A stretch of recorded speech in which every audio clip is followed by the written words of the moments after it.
D'abord, je crois qu'il faut absolument bannir, je crois, maintenant par rapport au projet relatif à l'environnement, le vocable autorité administrative indépendante. Il faut agir pour une autorité publique indépendante, pas pour une autorité administrative indépendante. Car sinon, à mon sens, on n'avancera pas beaucoup. Deuxièmement, vous avez beaucoup insisté sur le suivi de la mise en œuvre des décisions juridictionnelles en matière de préjudice écologique. Alors, je crois que c'est un thème tout à fait majeur et je voudrais évoquer ici une expérience de droit comparé qui m'a beaucoup frappé et qui est en Argentine. En Argentine, il y a eu une affaire très médiatisée d'une pollution d'une rivière dans l'État de Buenos Aires qui s'appelle le Riachuelo et qui a donné lieu à une décision de la Cour suprême de justice d'Argentine qui a condamné toute une série de pollueurs à réparer en nature la pollution d'une rivière. Mais après cette décision de justice de la Cour suprême, ce qui est extrêmement important et intéressant pour nous, c'est que cette Cour de justice a mis en place un comité de suivi sur l'application de cette décision de justice. Et ça fait plusieurs années que ce comité de suivi, qui par conséquent dépend de la Cour supérieure de justice, fait des études, des rapports, des expertises pour voir comment cette rivière est dépolluée à la suite de cette condamnation en justice. Alors évidemment, c'est un exemple qui nous fascine parce que, à ma connaissance, je ne pense pas que ni la Cour de cassation ni le Conseil d'État aient mis en place des organismes de suivi de l'exécution de leurs décisions en matière de pollution comme ailleurs. Alors il faut quand même savoir que, au niveau de la Cour européenne des droits de l'homme, il y a un organisme de suivi de l'exécution des arrêts de la Cour européenne des droits de l'homme, qui dépend du Conseil de l'Europe et du Comité des ministres. Mais en France, malheureusement, à ma connaissance, il n'y a pas de telles institutions de suivi de l'exécution des décisions de justice. Et c'est pour ça que je pense que l'idée que la nouvelle autorité publique indépendante, quel que soit son nom, ou le défenseur de l'environnement, ait effectivement dans ses compétences les moyens à organiser au niveau procédural pour suivre la non-exécution des décisions de justice en France en matière d'environnement. Julien veut prendre la parole. Oui, merci Michel. Et merci beaucoup, professeur Parence, pour cette intervention qui est très riche et très stimulante sur l'aspect préjudice écologique. Quelques réactions. D'abord sur l'aspect réparation administrative, donc le régime de responsabilité mis en place par la loi de 2008. En fait, effectivement, les remarques que j'ai faites par rapport aux sanctions administratives sur les conflits d'intérêts, etc., sont également pleinement valables pour ce régime de réparation. Vous vous interrogiez sur l'impulsion possible par les associations. Alors, en droit administratif, il y a une voie qui est possible. Ce serait qu'une association fasse un courrier au préfet pour demander officiellement qu'il utilise ses pouvoirs en la matière et, en l'absence de réponse au bout de 2 mois, saisir le juge administratif pour demander l'annulation du refus d'utiliser ses pouvoirs et éventuellement une injonction de la part du juge administratif. Bon, autant dire que ça prend des années, donc ce n'est pas vraiment opérationnel. Il faudrait interroger les juristes associatifs, mais je pense qu'en pratique, ils cherchent la voie la plus pragmatique. Et la voie la plus pragmatique, c'est éventuellement le juge pénal, mais surtout le juge civil, enfin la saisine du juge civil qui s'est développée en pratique par les associations parce que pas forcément plus facile, mais plus rapide et plus souple.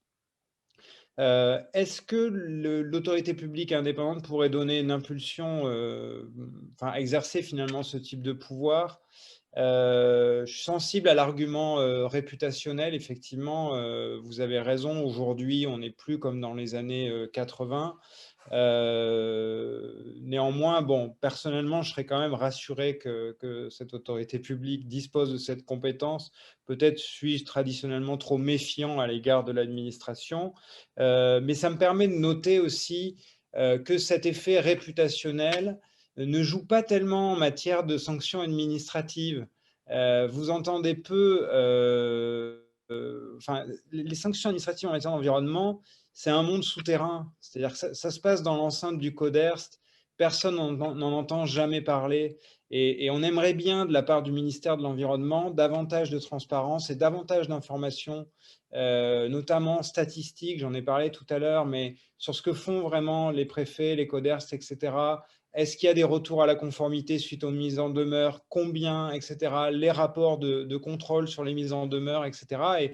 Et si tout ça était rendu public, eh bien, ça permettrait de faire jouer cet effet réputationnel, justement. Ça permettrait aux assos, aux citoyens de dire « Ah ben attendez, il y a eu une mise en demeure, vous avez laissé 2 mois à l'exploitant pour se mettre en conformité, mais vous n'avez pas fait de nouvelle inspection pour savoir si la mise en demeure avait été respectée, ou alors vous avez fait une inspection, vous avez constaté que la mise en demeure n'était toujours pas respectée, mais pour autant, le préfet n'a pas pris de sanction. » Donc voilà, si on avançait sur la transparence dans ce domaine-là, peut-être qu'effectivement, on pourrait donner une chance à cet effet réputationnel, de titiller un peu plus, on va dire, les préfets pour donner davantage de suite.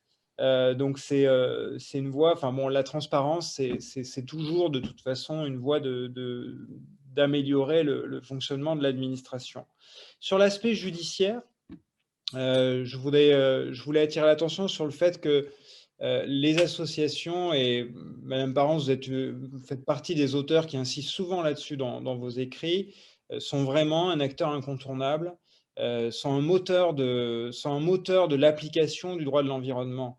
Il faut bien avoir conscience qu'aujourd'hui, s'il n'y avait pas l'action judiciaire des associations, l'action contentieuse des associations au sens large, la situation serait encore plus mauvaise du point de vue de l'effectivité du droit de l'environnement, parce que d'un côté, on a une administration qui manque de moyens et qui n'a pas toujours la volonté d'exercer ses missions dans ce domaine. Et donc, finalement, les seuls qui font bouger un petit peu les lignes en faveur de l'environnement et qui, d'une certaine manière, non pas représentent, mais portent les intérêts de l'environnement, ce sont les associations, et notamment les associations agréées de protection de l'environnement. Et je pense que de ce point de vue-là, notre système est très bon. Notre système français est particulièrement bon. Quand vous avez parlé du rôle de la PIE dans une assistance dans l'étude d'un plan de réparation en nature, bon, évidemment, je trouve ça très stimulant. Et je me disais, en vous écoutant, que finalement, bah, on pourrait dire que c'est une mission d'aide aux victimes. Même si, bon, juridiquement, les associations ne sont pas réellement des victimes. La vraie victime, c'est l'environnement lui-même, mais elles exercent quand même une action attitrée. Voilà, finalement, ça revient à une aide aux victimes. Et puis, en ce qui concerne ce que vous avez dit sur est-ce que la PIE pourrait impulser, autrement dit, est-ce qu'elle pourrait bénéficier de cette action attitrée pour demander la réparation du préjudice écologique? Il y a déjà dans la liste dressée par le Code civil l'ADEME. Donc finalement, la PIE, ce ne serait pas du tout choquant qu'elle figure également en toutes lettres dans ces titulaires de l'action attitrée. Et je voudrais attirer l'attention aussi sur le fait que l'ADEME, elle a aussi les droits reconnus à la partie civile au titre du Code de l'environnement. Bon, malheureusement, ça reste un établissement public sous tutelle, exactement comme l'Office français de la biodiversité, hein, qui fait un travail formidable, mais qui reste un établissement public sous tutelle. Et là, j'insiste vraiment sur la différence entre un établissement public sous tutelle du ministère et une autorité indépendante. Bon, vous connaissez bien sûr ma préférence. Historiquement, il faudrait faire tout l'historique des contentieux menés par l'ADEME à mon avis, ce serait assez rapide de faire cette historique, puisque, à ma connaissance, il n'y a vraiment pas eu beaucoup d'actions portées par l'ADEME. Donc, vous voyez bien que les établissements publics sous tutelle, ce ne sont peut-être pas les acteurs majeurs dans ce domaine. Et puis, vous avez posé une question intéressante. Est-ce que si on donnait ce pouvoir à la PIE, est-ce qu'elle ne serait pas jugée partie? Alors, bon, c'est une question qu'il faut investiguer sérieusement, mais spontanément, je me dis, finalement, les associations aujourd'hui, elles bénéficient de cette action attitrée.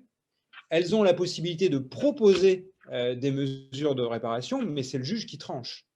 Et finalement, donner les mêmes fonctions à la PIE, je ne sais pas si ça pose un problème, mais en tout cas, ce n'est pas plus choquant que ce qui existe déjà, que ce qui est déjà permis pour les associations. Voilà. En tout cas, merci encore, parce qu'au-delà des réflexions qu'on mène les uns les autres, le fait d'en parler aujourd'hui, enfin, d'avoir l'occasion d'en parler de manière opérationnelle avec Madame la députée, ça nous permet aussi de croiser des réflexions, et c'est vraiment très, très intéressant. Merci Julien. Je vois que Monsieur Vincent Delbos lève la main. Oui, vous m'entendez? Oui. Ouais. Oui, moi je voulais réagir sur deux points. Celui de quand même cette nouveauté de la loi du 24 décembre 2020 qui est la convention judiciaire d'intérêt public. Madame Parence a bien rappelé l'intérêt de cette disposition de justice négociée importée des États-Unis et où ça n'existe pas en matière environnementale, et du Royaume-Uni où ça n'existe pas non plus en matière environnementale, avec une vraie question qui est posée et qui reste en suspens, à mon sens, à l'issue de la loi du 24 décembre 2020, c'est qui va être le garant de la bonne exécution de cette convention passée entre le procureur et puis la personne morale responsable reconnue d'une atteinte à l'environnement et qui va vérifier que la convention qui est passée est bien exécutée. Ce que dit la loi, c'est un service du ministère de la Transition écologique, et on retombe sur ce que disait Julien tout à l'heure, à l'instant, sur le fait que ce sont des établissements publics, que se pose la question de juger partie, de l'impartialité, etc. Est-ce que cette disposition de la loi du 24 décembre 2020, elle peut être modifiée et insérée dans le périmètre du défenseur ou de la défenseur de l'environnement? Pourquoi pas? C'est l'expérience qu'il y a sur les CJIP en matière de corruption et de grande fraude fiscale montre qu'il y a un opérateur qui a acquis un certain nombre de savoir-faire là-dedans, qui est l'Agence française anticorruption, et que c'est un savoir-faire particulier que d'assurer le suivi de l'exécution de ce type de décision. Et la deuxième remarque que je voulais faire, c'était à propos de ce que le professeur Prieur a dit sur le suivi des arrêts de l'exécution des décisions de justice. C'est vrai que c'est un travail dans la mécanique du Conseil de l'Europe qui est quand même très particulier du point de vue judiciaire. Finalement, c'est le comité des ministres, c'est-à-dire ce sont les États membres qui vont assurer l'exécution d'une décision judiciaire. Et dans notre système français, quand même, en tout cas du point de vue du juge judiciaire, ça heurte. Ça heurte un peu, notamment parce qu'en matière pénale, on a toute une construction qui a maintenant une 50aine d'années sur l'exécution des peines et sur l'application des peines. Mais je trouve que au-delà de cette question, c'est un vrai sujet de pouvoir avoir une instance qui vienne s'assurer de l'exécution des décisions de justice qui sont prises en matière environnementale. Comment est-ce qu'elle s'organise? Comment est-ce qu'elle se combine avec le juge judiciaire et avec le juge administratif? C'est pas forcément c'est pas forcément très simple. J'y reviendrai peut-être cet après-midi dans mon intervention. Mais effectivement, l'idée de comité de suivi que tu soulèves, Michel, est passionnante parce que ça soulève une piste très, très intéressante. Est-ce qu'il y a d'autres questions?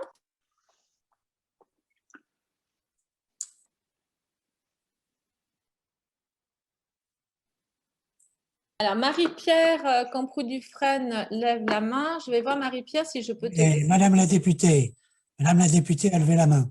Pardon, OK.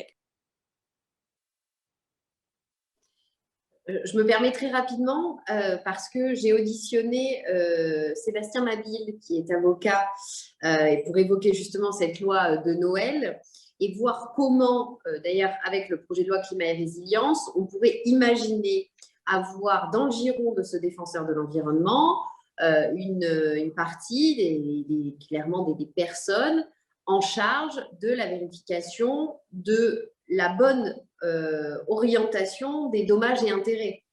Et que ça n'existe pas à l'heure actuelle. Et je pense qu'en ayant une spécialisation de certaines juridictions, et on pourrait tout à fait créer ce lien-là, créer ces moyens, mettre à disposition des moyens de vérification, et même sur du long terme, c'est-à-dire au-delà de l'attribution, j'utilise peut-être pas les bons termes juridiques, ne m'en voulez pas, mais au-delà peut-être du bon terme de l'attribution des dommages ou d'intérêts, de voir par la suite si on est véritablement dans un process de réparation du préjudice. Et ça peut complètement, enfin en tout cas moi pour l'instant je l'ai incorporé dans mes préconisations et dans le périmètre d'action du défenseur de l'environnement.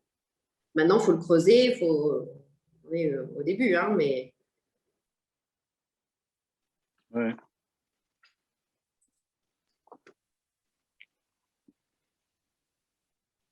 En réaction,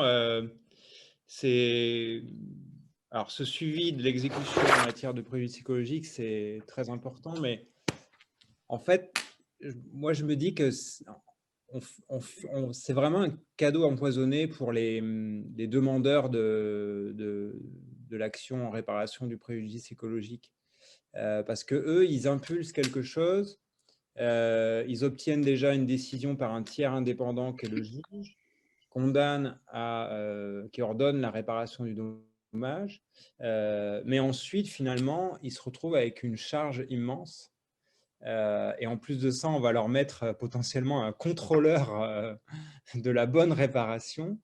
Moi, je me demande si ce serait pas plutôt intéressant, plutôt que enfin, si vous voulez, compte tenu de cette charge immense, je ne vois pas d'association aller s'embarquer là-dedans. Et d'ailleurs, c'est ce qu'on constate aujourd'hui, c'est qu'il y a beaucoup de réticence des associations sur le terrain. Alors, ce n'est pas un hasard, par exemple, si la décision du tribunal correctionnel de Marseille, ce n'est pas à l'initiative d'une association. On a le Parc national des Calanques qui a les reins solides, qui a une existence pérenne et qui peut donc effectuer ce type de suivi, même s'il est contrôlé par un tiers, etc. Il peut se permettre d'aller dans cette direction. Si on veut vraiment que le préjudice écologique prenne une autre dimension et soit systématiquement invoqué devant les juridictions, etc., je pense qu'il faut trouver des modalités moins lourdes pour les associations. Et je me demande si finalement, est-ce qu'on n'aurait pas pu imaginer, mais j'imagine que c'est des débats qui ont eu lieu dans le cadre du rapport du Club des juristes et du rapport Gégouzeau à l'époque, est-ce qu'on n'aurait pas pu imaginer que finalement, ce soit une fois que le juge, c'est-à-dire que l'action attitrée vise à finalement mettre la machine en marche pour que le juge constate qu'il y a un dommage et en ordonne la réparation, mais qu'ensuite, tout ce qui concerne la réparation en nature soit réalisé par un organisme administratif et éventuellement là directement par l'autorité publique indépendante. C'est-à-dire que le juge ordonnerait alors soit la réparation en nature par le responsable du dommage, soit ordonnerait au responsable du dommage de verser des dommages et intérêts directement à l'autorité publique indépendante qui, elle, de par sa nature, pourrait suivre dans le temps, enfin réaliser elle-même, aurait ce rôle d'ingénierie écologique. Et c'est un acteur dans lequel on n'aurait pas, enfin, on aurait moins besoin de la contrôler que si on confie ça à une association. Avec le temps, elle aurait des services spécialisés en ingénierie écologique, opérationnelle. Enfin, là, on lui donnerait vraiment, vraiment corps. Voilà, c'est une réflexion que j'ai comme ça en écoutant les débats.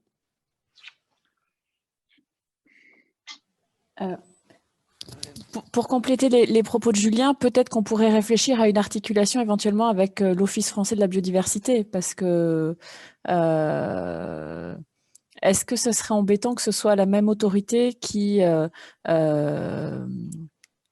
contrôle les mesures, enfin les met en œuvre et les contrôle en quelque sorte.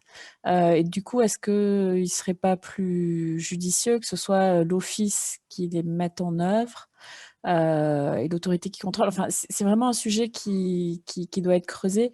Mais je pense que effectivement, c'est un point majeur. Et les associations, elles n'ont pas du tout envie et la capacité de se lancer là-dedans. C'est tellement lourd que c'est effrayant. Et ça explique, enfin, à mon sens, pourquoi elles n'y vont pas. Et de toute façon, le tribunal judiciaire de Marseille a prononcé des dommages et intérêts. Ce qui était hyper innovant, c'était la méthode d'évaluation du préjudice écologique qui se fondait sur toute la chaîne trophique. Donc, c'était vraiment une méthode d'évaluation absolument innovante, mais on est resté dans des dommages et intérêts et non pas une réparation en nature, au motif justement que la réparation en nature ne serait pas pertinente parce qu'elle allait, l'intervention de l'homme sur le milieu naturel modifierait trop justement les équilibres naturels.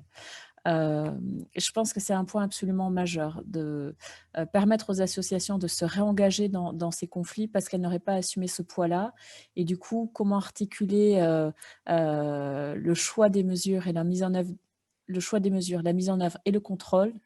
Est-ce qu'il faut une seule autorité? Est-ce qu'il faut plusieurs autorités? Mais je ne sais pas, mais je n'ai pas la réponse. Et ça serait sans doute très intéressant qu'il y ait des réflexions collectives sur ce sujet. Merci en tout cas de ces débats, c'est passionnant. Merci Julien. Hervé? Oui, désolé, je vais être court. Théoriquement, c'est possible, hein, la décision et le contrôle et le suivi au sein de la même autorité. C'est déjà ce que font les autorités de la concurrence. À la fois avec les mécanismes de sanction et les mécanismes d'engagement en fait, des acteurs économiques. Et tout est internalisé au sein de l'autorité, encore une fois avec cette séparation fonctionnelle entre les différents services en interne pour éviter qu'il y ait une partialité évidente et des conflits d'intérêts. Donc, il y a toute une réflexion à avoir, du moins si on internalise tout au sein d'une autorité. Et autant vous dire que déjà, si on lui met la personnalité morale et si on lui donne beaucoup de missions, ça va avoir un certain coût et ça va avoir une certaine complexité de mise en œuvre. Évidemment, ça sera la meilleure chose à faire, mais plus on réfléchit à de l'efficience et de l'efficacité, plus ça va entraîner des petites complexités logistiques a posteriori.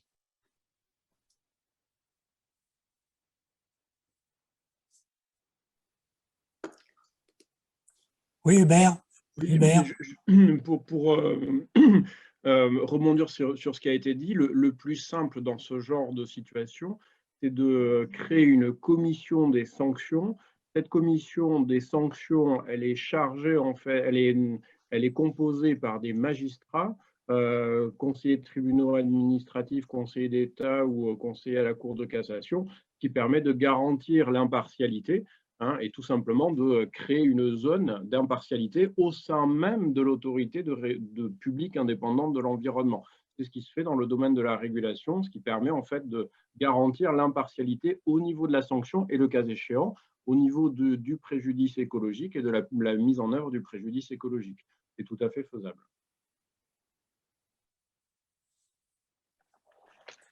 Oui, juste là-dessus, moi, il me semble que la commission des sanctions, elle intervient pour constater le non-respect par une entreprise, un exploitant, des mesures qu'il avait à accomplir. Par exemple, en matière de lutte contre la corruption, la commission des sanctions de l'AFA va venir constater qu'une entreprise qui était soumise aux mesures de l'article 17, donc mise en œuvre d'un plan de prévention de la corruption, n'a pas respecté les obligations qui pesaient sur elle.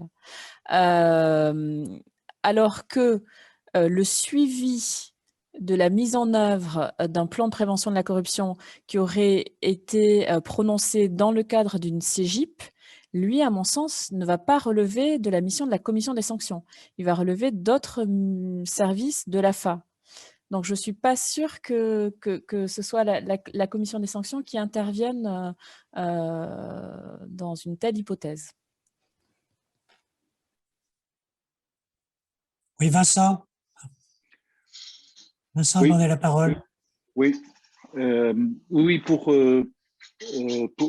soutenir ce que vient de dire Madame Parent, c'est-à-dire que au sein de l'AFA, ce sont deux entités distinctes, la commission des sanctions et l'entité qui est en charge du suivi des conventions judiciaires d'intérêt public. La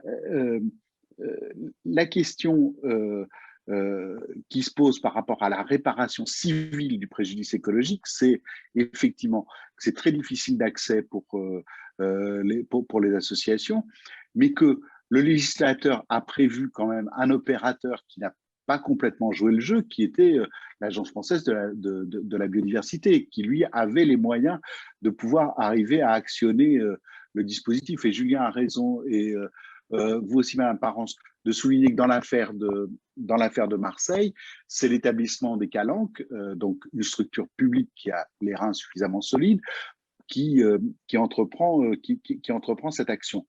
Mais dès lors qu'effectivement l'action elle est entreprise et l'assignation elle est faite par cet établissement public, donc maintenant l'OFB, on peut espérer que l'OFB va être plus allant que ne l'était l'AFB sur ce sujet, on voit mal comment est-ce qu'il peut être en même temps celui qui va être en charge de la vérification et de la garantie que la réparation en nature s'effectue de façon tout à fait correcte et satisfaisante. Là, pour le coup, il me semble qu'il y a un sujet d'impartialité qui peut se poser ou qui peut être soulevé à un moment ou à un autre.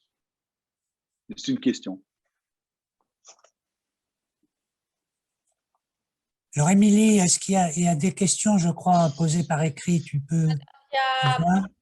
Il y a Marie-Pierre qui voulait poser une question. Par contre, Marie-Pierre, je pense que tu m'entends, mais quand j'essaie de te donner la parole, je n'y arrive pas. Donc, il faudrait que ou je t'appelle et tu poses la question à l'oral, ou appelle-moi et sinon tu fais en converser, en chat, et on pourra lire ta question.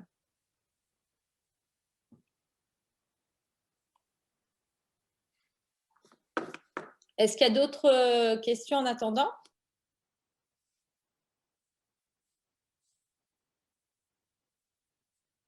Alors, Marie-Pierre est en ligne.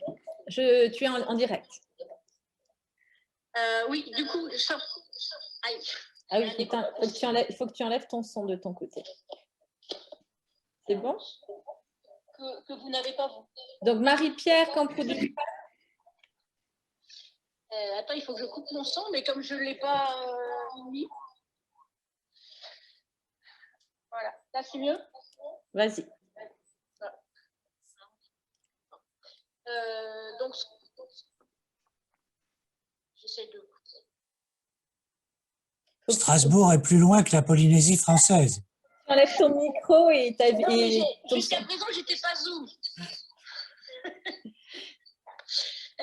Donc, moi, ce que je voulais dire, c'est que moi, j'avais eu des discussions avec l'AFB à l'époque, donc OFB maintenant, et effectivement, eux, ils n'étaient pas du tout pour agir en justice. Ils disaient qu'ils étaient là pour éventuellement proposer des mesures de réparation, mais pas du tout pour agir. Et politiquement, ils ne se sentaient pas du tout la légitimité va y refuser d'agir. Est-ce que vous avez entendu, Michel?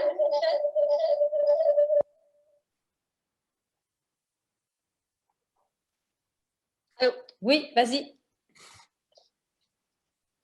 Donc, je répète? Oui, vas-y. Là, on t'entend parfaitement.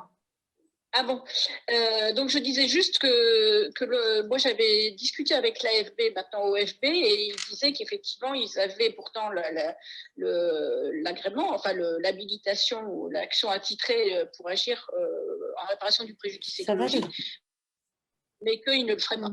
Ils ne le feraient pas parce que ils s'en sentaient. Enfin, eux, ils préféraient organiser la réparation, les mesures de réparation éventuellement, travailler là-dessus, mais pas du tout sur le contentieux ou l'action en justice. Ça, ils se disaient que j'avais l'impression que c'était une impossibilité politique de pouvoir le faire. Donc ça, c'est la première chose.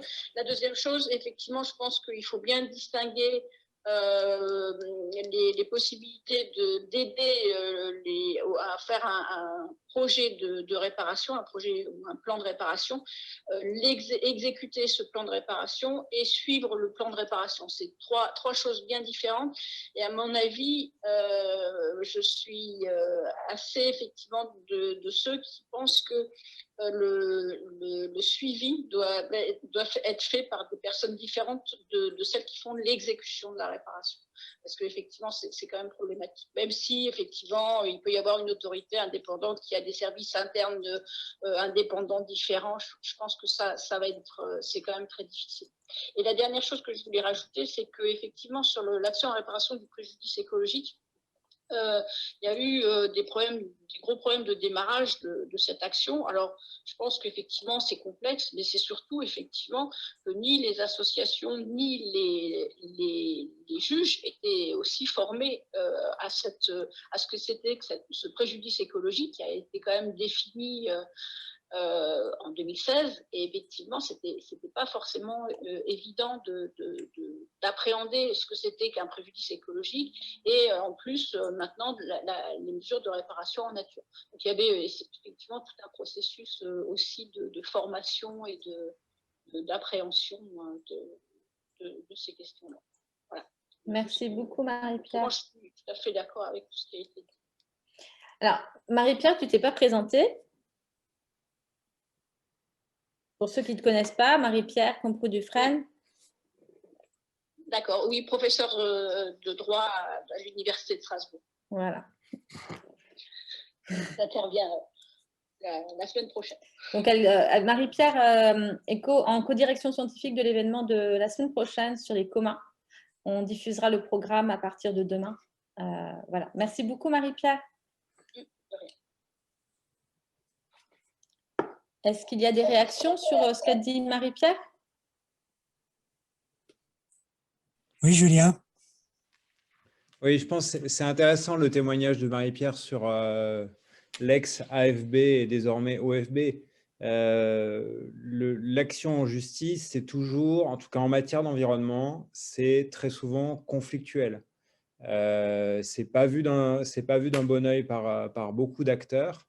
Et donc, on a besoin d'indépendance. Pourquoi est-ce que les associations sont efficaces de ce point de vue? Parce qu'elles défendent avant tout une cause et donc elles s'organisent pour être indépendantes. En tout cas, certaines d'entre elles, en tout cas, arrivent à s'organiser pour être suffisamment indépendantes. Bon, il arrive parfois que des subventions publiques soient supprimées à certaines associations suite à des actions judiciaires dans le domaine de l'environnement, ce qui est absolument regrettable. Mais on va dire qu'il y a toujours un tissu associatif aujourd'hui en France qui arrive à s'organiser pour avoir cette liberté, ce luxe d'aller en justice. Et donc, on voit bien qu'au niveau pour initier l'action en justice, l'indépendance des associations ou l'indépendance d'une autorité publique est importante. Sur l'affaire des Calanques, c'est intéressant parce que les prévenus dans cette affaire, c'était des personnes privées. Donc, je ne suis pas très surpris que le parc ait pris cette initiative.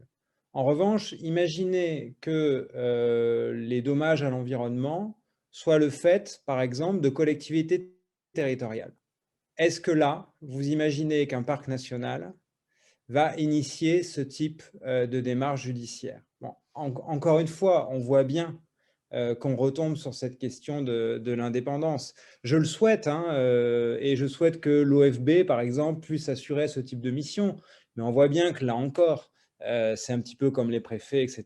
Bon, ils vont être pris dans un jeu politico-administratif qui va faire que ça risque de tourner court. Donc, c'est vraiment des éléments très, très importants si on veut changer de vitesse dans le cadre de l'action judiciaire en matière d'environnement.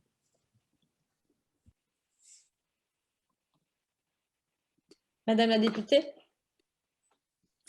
Merci. Simplement pour partager avec vous, parce que j'ai auditionné pour l'OFB René Lallemand et Pierre Dubreuil il y a quelques temps. Alors, je prenais mes notes parce que j'en ai fait pas mal. Et ce qui était intéressant, c'est qu'en termes de moyens et donc de potentiel appui aux défenseurs de l'environnement, ils évoquaient leurs agents qui sont implantés dans les territoires. Ils en ont 2800 et qui pourraient, à mon avis, être des relais assez fondamentaux dans l'organisation et le déploiement du défenseur de l'environnement. Par contre, simplement, ils sont très critiques de la situation, de leur situation, et ont focalisé leur audition sur le besoin d'améliorer le dialogue environnemental. Et pour eux, ils se sentaient, en tout cas c'est ce que j'ai ressenti en les écoutant, assez parfois exclus, pas entendus, pas assez reconnus finalement dans leur fonction et leur action. Voilà, je n'ai pas le temps de les relire en entier, mais je voulais juste vous faire partager ça.